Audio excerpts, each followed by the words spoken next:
Hello friends, welcome back to the one video guys and my YouTube channel guys. Today friend we are going to talk about guys Samsung phone guys phone Bluetooth setting guys, and today video title is guys how can we connect guys earbud with our Samsung phone device. Friends, we want to connect guys your Samsung phone Bluetooth setting, and guys you want to connect guys any Bluetooth device. So friend, how can you connect, and friend, how can you use it your Bluetooth setting today friends? I will show you, I will tell you guys. So without waste time guys, we will on guys our phone setting guys. After on phone setting guys, click on phone connection setting.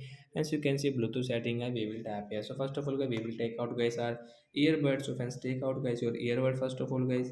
So guys, I will take out guys my earbuds.